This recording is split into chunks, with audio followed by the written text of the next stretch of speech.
بسم اللہ الرحمن الرحیم۔ شہر اللہ المحرم، جسے محرم الحرام بھی کہا جاتا ہے۔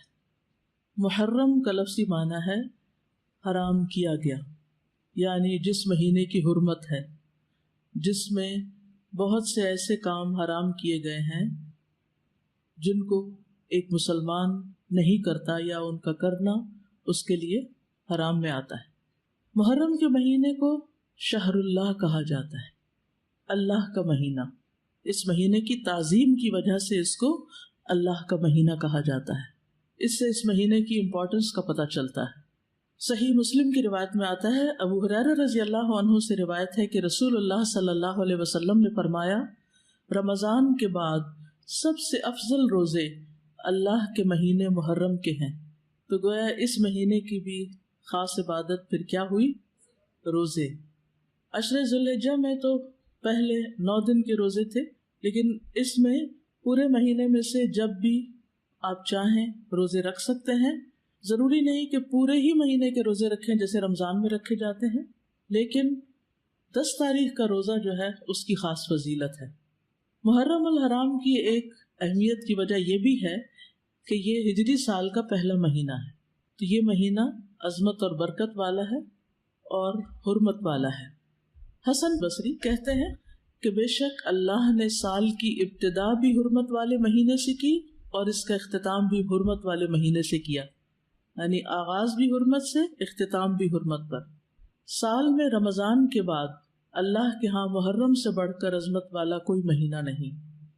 تو اس سے کیا پتہ چلتا ہے کہ اگر جس کام کے آغاز میں اور جس کے اختتام پر خصوصی ہدایات دی جائیں اور اللہ سبحانہ تعالیٰ کی عبادت اور خصوصاً روزے وغیرہ کی عبادت کی طرف متوجہ کیا جائے تو سال بھر بھی پھر اس کی عادت اپنا لینی چاہیے۔ نئے سال کا آغاز جو ہے وہ دعا سے کرنا چاہیے۔ عبداللہ بن ہشام سے روایت ہے، وہ کہتے ہیں کہ جب مہینہ یا سال آتا تو رسول اللہ صلی اللہ علیہ وسلم کے صحابہ یہ دعا اس طرح سیکھتے جیسا کہ وہ قرآن سیکھتے، اللہم ادخلہ علینا بالامن والایمان والسلامت والاسلام وجوار من الشیطان ورضوان من الرحمن۔ اس کا معنی ہے، اے اللہ اس مہینے کو یا اس سال کو ہمارے اوپر امن اور ایمان، سلامتی اور اسلام کے ساتھ، شیاطین سے بچاؤ یا شیطان سے بچاؤ اور رحمان کی رضامندی کے ساتھ داخل فرما۔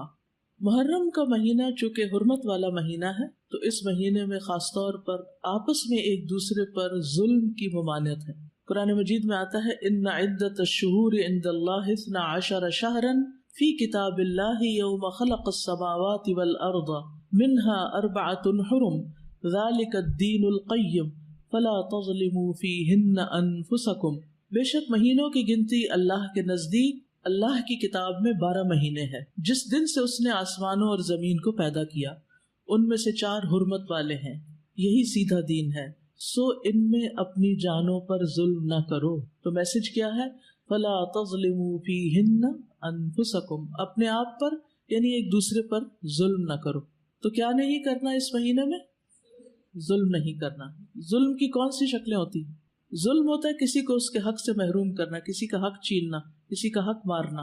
اس کا یہ مطلب نہیں کہ باقی مہینوں میں ظلم کر سکتے ہیں، اس کا مطلب یہ ہے کہ دوسرے مہینوں کی بنسبت ان حرمت والے مہینوں میں ظلم بہت بڑا گناہ اور بوجھ ہے۔ اگرچہ ظلم ہر حال میں بہت بڑا گناہ ہے، مگر اللہ جس کام کے گناہ کو چاہے بڑھا دے، جیسا کہ اللہ جس کام کے اجر کو چاہے بڑھا دے۔ یعنی وہی نماز ہوتی ہے، وہی صدقہ خیرات ہوتا ہے، لیکن عشرہ ذوالحجہ میں اس کا اجر کئی گنا بڑھ جاتا ہے۔ اسی طرح حرمت والے مہینوں میں ظلم کا گناہ جو ہے وہ زیادہ ہو جاتا ہے، اور یہ 4 مہینے خاص طور پر 1/3 آف دا ایئر خاص طور پر اس لیے اس کام کے لیے رکھا گیا اور اس کی شدت کا احساس دلایا گیا تاکہ لوگ اس کی پریکٹس کریں، کانشیس ہوں، اور خصوصی طور پر اس میں اپنے آپ کو ایسے گناہوں سے بچائیں تاکہ باقی سال بھی اس پر عمل کر سکیں۔ حدیث میں آتا ہے کہ ظلم حرام ہے۔ صحیح مسلم کی روایت ہے، نبی صلی اللہ علیہ وسلم نے فرمایا کہ اللہ عز و جل نے فرمایا، اے میرے بندو، میں نے اپنے اوپر ظلم کو حرام قرار دیا ہے اور میں نے تمہارے درمیان بھی ظلم کو حرام قرار دیا ہے، تو تم ایک دوسرے پر ظلم نہ کرو۔ جان، مال اور عزت کی حرمت کا پاس رکھنا ضروری ہے۔ ابو ہریرہ سے روایت ہے کہ رسول اللہ صلی اللہ علیہ وسلم نے فرمایا ایک مسلمان کی ہر چیز دوسرے مسلمان پر حرام ہے، اس کا خون، اس کا مال، اس کی عزت و آبرو۔ تو اس سے کیا پتہ چلتا ہے کہ ہمیں دوسروں کا احترام کرنا ہے، ان کے مال کو ان کی مرضی کے بغیر استعمال نہیں کرنا، اگر کسی سے کچھ قرض لیا ہے یا کسی سے کسی چیز کا وعدہ کیا ہے تو اس کو پورا کرنا ہے۔ اسی طرح عزت و آبرو کہ کسی کی غیبت، چغلی، طعن و تشنیع اور بلا وجہ دوسروں کو اذیت دینا، اس سے بھی بچنا ہے۔ یعنی اس کا یہ مطلب نہیں باقی دنوں میں غیبت حرام نہیں، لیکن ان دنوں میں خصوصی طور پر اس سے بچنے کی پریکٹس کرنا ہے، کیونکہ اس میں ایسے کاموں کا گناہ اور زیادہ بڑھ جاتا ہے۔ ابو ہریرہ رضی اللہ عنہ سے مروی ہے کہ نبی کریم صلی اللہ علیہ وسلم نے فرمایا مسلمان وہ ہوتا ہے جس کی زبان اور ہاتھ سے دوسرے مسلمان محفوظ رہیں، اور مومن وہ ہوتا ہے جس کی طرف سے لوگوں کو اپنی جان اور مال کا امن ہو۔ مومن کون ہے؟ کہ جس کی طرف سے انسان کو اپنی جان اور مال کا امن، کہ مجھے اس سے کوئی خطرہ نہیں، نہ میری جان کو خطرہ ہے اس سے اور نہ میرے مال کو، میں جہاں چاہوں بیگ رکھ دوں اس میں سے کوئی کچھ نہیں نکالے گا۔ تو جو کسی کی کوئی چیز دیکھ کے بھی اس کی ہاتھ کی ریچ میں بھی ہونے کے باوجود اس سے پرہیز کرتا ہے، یہ دراصل اس کے ایمان کی وجہ سے۔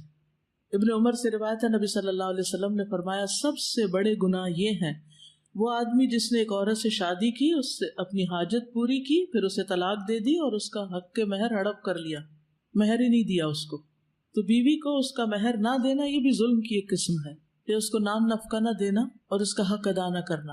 دوسرا وہ آدمی جس نے کسی کو مزدوری پر لگایا اور اس کی اجرت خود نکل گیا۔ ایسے بہت سے واقعات ہمارے ملک میں بہت عام ہیں کہ کام کرا کے کسی کو کام پہ رکھ کے مہینے کے بعد اس کو چھٹی کرا دینا، اس کو اس کا حق نہ دینا۔ ویسے مزدوروں کو کسی بھی کام پہ لگا کے ان کو یا حق دینا ہی نہ یا پورا نہ دینا، یہ بھی ظلم کی شکل ہے۔ تیسرا وہ آدمی جس نے کسی چوپائے کو بے فائدہ قتل کر دیا، یعنی جانوروں کے بھی حقوق ہیں، ان کو بھی بلا وجہ نہیں مار سکتے آپ، ایک شغل تماشے کے طور پر۔ عبداللہ بن صائب رضی اللہ عنہ ابن یزید سے روایت ہے کہ وہ اپنے والد سے اور وہ عبداللہ کے دادا سے روایت کرتے ہیں، انہوں نے رسول اللہ صلی اللہ علیہ وسلم کو فرماتے ہوئے سنا، تم میں سے کوئی شخص اپنے بھائی کی کوئی چیز ہرگز نہ لے، نہ مذاق میں نہ حقیقتاً۔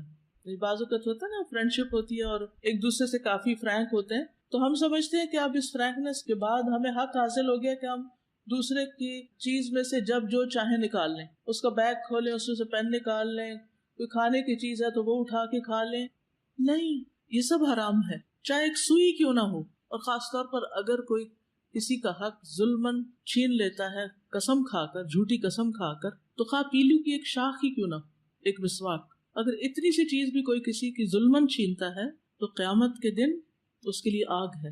تو بغیر کسی کی مرضی کے، اجازت کے، خوشی کے کوئی چیز نہیں لینی چاہیے، نہ مذاق میں نہ حقیقت میں۔ اچھا بعض اوقات ایسا ہوتا ہے نا، مثلا کسی نے کوئی انگوٹھی پہنی ہوئی ہے، کوئی زیور پہنا ہوا ہے، اچھا ذرا دکھانا مجھے، میں ذرا پہن کے دیکھوں کیسی لگتی ہے، اچھا پہن ہی دیکھے، مجھے تو بہت اچھی لگی، اچھی لگ رہی ہے نا، چلو تھوڑے دن میں پہن لیتی ہوں۔ ایسے نہیں کر سکتے آپ۔ مسلمان کی عزتوں کا پاس رکھنا۔ انس بن مالک کہتے کہ رسول اللہ صلی اللہ علیہ وسلم نے فرمایا جب مجھے میرے رب عز و جل نے معراج عطا کی تو اس رات میں ایک قوم پر میں گزرا، ان کے ناخن تانبے کے تھے، وہ ناخنوں سے اپنے چہرے اور سینے کھرچ رہے تھے۔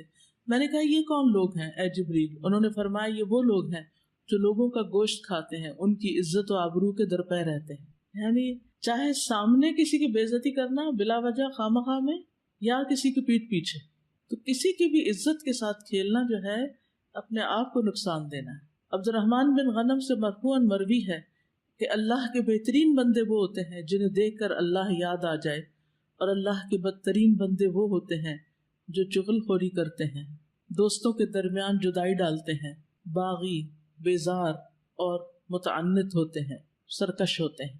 اسی طرح ابو ہریرہ کہتے ہیں کہ نبی صلی اللہ علیہ وسلم نے فرمایا بنی آدم کے اعمال ہر جمعرات کو پیش کیے جاتے ہیں، لیکن کسی قطع رحمی کرنے والے کے اعمال قبول نہیں کیے جاتے، یعنی رشتوں کو کاٹنے والے، رشتوں کے ساتھ ظلم اور زیادتی کرنے والے کے اعمال نہیں۔ تو ہمیں ان مہینوں میں خاص طور پر حقوق العباد کا خیال رکھنا ہے، یہ حقوق العباد کی ادائیگی کے مہینے ہیں۔ دوسرا کرنے کا کام اس مہینے میں روزے رکھنے۔ ابو ہریرہ کہتے ہیں کہ رسول اللہ صلی اللہ علیہ وسلم نے فرمایا رمضان کے بعد سب سے افضل روزے اللہ کے مہینے محرم کے ہیں، یعنی مہینے کے اعتبار سے محرم کے روزے افضل ہیں رمضان کے بعد۔ ویسے تو ذوالحج کے پہلے عشرے میں تو سارے اعمال افضل ہیں، لیکن وہ صرف پہلے 10 دن کی بات ہے، اور یہاں کیا ہے، پورے مہینے کی بات ہو رہی ہے۔ لیکن یہ بات ثابت ہے کہ نبی صلی اللہ علیہ وسلم نے اس پورے مہینے کے روزے نہیں رکھے، یعنی کمپلیٹ نہیں کیا محرم کو۔ اس سے اس مہینے کے روزوں کی ترغیب تو ملتی ہے، لیکن پورے مہینے کے روزوں کی پابندی نہیں، خصوصاً عاشورہ کا روزہ، 10ویں تاریخ کا روزہ۔ جب آپ سے اس دن کے روزے کے بارے میں پوچھا گیا تو آپ نے فرمایا یہ روزہ گزرے ہوئے 1 سال کے گناہوں کا کفارہ بن جاتا ہے، یعنی پچھلے محرم سے لے کے اب تک کے جو گناہ ہوں گے وہ انشاءاللہ معاف ہوں گے، صغیرہ گناہوں کی طرف اشارہ ہے۔ 10 تاریخ جو ہے اس مہینے کی، وہ خاص طور پر بہت اہم ہے روزے کے اجر و ثواب کے اعتبار سے، لیکن ہمارے ہاں عموماً عاشورے کا دن حضرت حسین رضی اللہ عنہ کی یاد میں منایا جاتا ہے۔ وہ ایک تاریخی واقعہ ہے جو بعد میں پیش آیا ہے، تو نبی صلی اللہ علیہ وسلم کے دور سے ہی اس دن کی بڑی اہمیت ہے۔ یہود اس دن کے بارے میں کہتے تھے ھذا یوم صالح، یہ ایک اچھا دن ہے۔ بخاری میں آتا ہے ھذا یوم عظیم، یہ بڑی عظمت والا دن ہے۔ تو 10ویں محرم کیا ہے؟ اچھا اور عظمت والا دن ہے۔ یہ کعبہ کو غلاف پہنانے کا دن ہے۔ حضرت عائشہ سے روایت ہے، کہتی ہیں کہ لوگ رمضان کے روزے فرض ہونے سے پہلے عاشورہ کا روزہ رکھا کرتے تھے، اور اس روز کعبہ کو غلاف پہنایا جاتا تھا۔ یہ یہود کی عید کا بھی دن ہے۔ ابو موسیٰ سے روایت ہے، یہ صحیح مسلم کی روایت ہے، وہ کہتے ہیں کہ اہل خیبر یوم عاشورہ کا روزہ رکھتے تھے، وہ اسے عید کا دن قرار دیتے، اور اس دن اپنی عورتوں کو زیورات اور بہترین لباس پہناتے۔ تو رسول اللہ صلی اللہ علیہ وسلم نے فرمایا تم بھی اس دن روزہ رکھا کرو، یعنی وہ لوگ عید مناتے ہیں تو تم کیا کرو؟ روزہ رکھو۔ اللہ کے رسول صلی اللہ علیہ وسلم نے اس کے بارے میں فرمایا یقیناً عاشورہ اللہ کے دنوں میں سے ایک دن ہے، یعنی خاص دنوں میں سے ہے، تو جو چاہے اس دن روزہ رکھے، جو چاہے چھوڑ دے، یعنی نفلی روزہ ہوگا، فرض نہیں ہے۔ رمضان کے روزے فرض ہونے سے پہلے یہ فرض تھا۔ ابن عباس سے روایت ہے، وہ کہتے ہیں کہ میں نے نبی صلی اللہ علیہ وسلم کو نہیں دیکھا کہ عاشورہ کے دن اور رمضان کے مہینے کے علاوہ کسی دن کو افضل سمجھ کر آپ نے اس دن کا روزہ رکھا ہو، یعنی اس دن کو افضل سمجھا۔ اب آپ کہیں گے کہ وہ جو 9 ذی الحج والی بات ہے کہ وہ 2 سال کے گناہوں کی معافی ہے، تو اس دن آپ حج کر رہے تھے، اور حج کرنے والے 9 تاریخ کو روزہ نہیں رکھتے۔ یہ نجات کا دن اور شکر کے روزے کے طور پر یہود کے ہاں مشہور تھا۔ جب نبی صلی اللہ علیہ وسلم مدینہ آئے تو وہاں کے لوگ ایک دن یعنی عاشورہ کا دن روزہ رکھتے۔ ان لوگوں نے بتایا یہ بڑی عظمت والا دن ہے، اسی دن اللہ تعالیٰ نے موسیٰ علیہ السلام کو نجات دی۔ قرآن مجید میں پڑھا نا آپ نے، وَإِذْ نَجَّيْنَاكُم مِّنْ آلِ فِرْعَوْنَ يَسُومُونَكُمْ سُوءَ الْعَذَابِ يُذَبِّحُونَ أَبْنَاءَكُمْ وَيَسْتَحْيُونَ نِسَاءَكُمْ وَفِي ذَلِكُمْ بَلَاءٌ مِّن رَبِّكُمْ عَظِيمٌ۔ تو اس کے شکر میں موسیٰ علیہ السلام نے اس دن روزہ رکھا، یعنی سب سے پہلے موسیٰ علیہ السلام نے یہ روزہ رکھا۔ آپ نے فرمایا میں موسیٰ سے ان کی نسبت زیادہ قریب ہوں، یعنی یہ پیغمبروں کی اطاعت نہیں کرتے اور ان کا حق ادا نہیں کرتے، موسیٰ علیہ السلام مجھ سے زیادہ قریب ہیں۔ تو آپ نے خود بھی اس دن کا روزہ رکھنا شروع کیا اور صحابہ کو بھی اس کا حکم دیا۔ دور نبوی میں بچے بھی عاشورہ کا روزہ رکھتے تھے۔ ربیہ بنت معوذ سے روایت ہے کہ نبی صلی اللہ علیہ وسلم نے عاشورہ کی صبح انصار کے گاؤں میں کہلا بھیجا، جس نے صبح اس حال میں کی ہو کہ روزے سے نہ ہو تو وہ اپنا باقی دن پورا کر لے، یعنی درمیان میں بھی روزے کی نیت کی جا سکتی ہے، نفلی روزے کی، اور جو شخص روزہ دار ہو تو وہ روزہ رکھے، یعنی جسے نیت کر لی وہ پورا کرے۔ ربیہ کہتے ہیں کہ اس کے بعد ہم لوگ خود بھی روزہ رکھتے اور اپنے بچوں سے بھی رکھواتے، ہم انہیں اون کا ایک کھلونا دے کر بہلائے رکھتے، جب کوئی کھانے کے لیے روتا تو وہی دے دیتے، یہاں تک کہ افطار کا وقت آ جاتا۔ یہ تربیت ہے نا، ٹریننگ ہے۔ اس دن کا روزہ جو ہے یہ مستحب ہے۔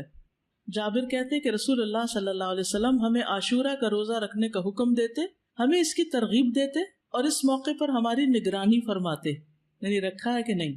اس کے بعد جب رمضان کے روزے فرض کر دیے گئے تو آپ نے ہمیں نہ حکم دیا نہ منع کیا، اور نہ اس موقع پر ہماری نگرانی کی، یعنی نفلی روزہ ہو گیا، مستحب ہو گیا۔ حضرت عائشہ سے روایت ہے کہ جاہلیت کے ایام میں عاشورہ کے دن کا روزہ رکھا جاتا تھا، جب اسلام آ گیا تو اب جو چاہے اس کا روزہ رکھ لے اور جو چاہے اسے چھوڑ دے، لیکن نبی صلی اللہ علیہ وسلم نے 2 دن کے روزے کا ارادہ کیا، 9 اور 10 کا۔ عبداللہ بن عباس کہتے ہیں جب رسول اللہ صلی اللہ علیہ وسلم نے یوم عاشورہ کا روزہ رکھا اور اس کا روزہ رکھنے کا حکم دیا تو صحابہ نے عرض کی اللہ کے رسول یہی دن ہے جس کی یہود و نصارہ تعظیم کرتے ہیں۔ اس پر رسول اللہ صلی اللہ علیہ وسلم نے فرمایا جب آئندہ سال ہوگا تو اگر اللہ نے چاہا تو ہم 9ویں دن روزہ رکھیں گے۔ کہا اس کے بعد آئندہ سال نہیں آیا کہ رسول اللہ صلی اللہ علیہ وسلم وفات پا گئے۔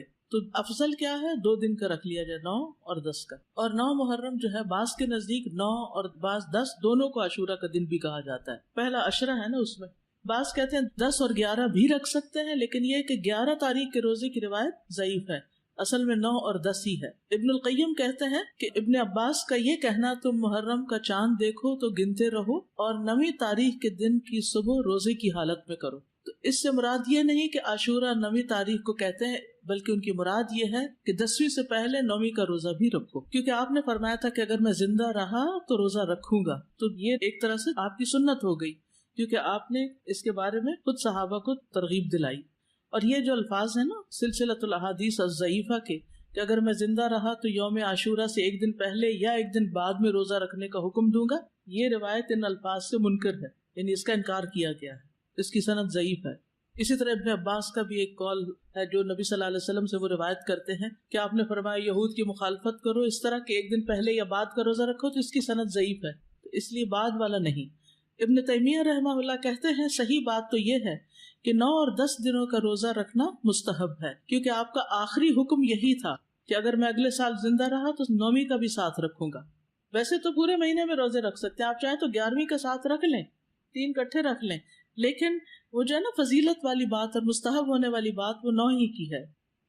تو اب آپ کو بات سمجھ آ گئی کہ 9 تاریخ کا جو روزہ ہے وہ نہ رکھا تو پھر اجر سے محرومی ہو سکتی. تو احتیاط کا تقاضا یہی ہے کہ 9 کا رکھا جائے ساتھ. ٹھیک ہے. وآخر دعوانا ان الحمد للہ رب العالمین. السلام علیکم ورحمۃ اللہ وبرکاتہ.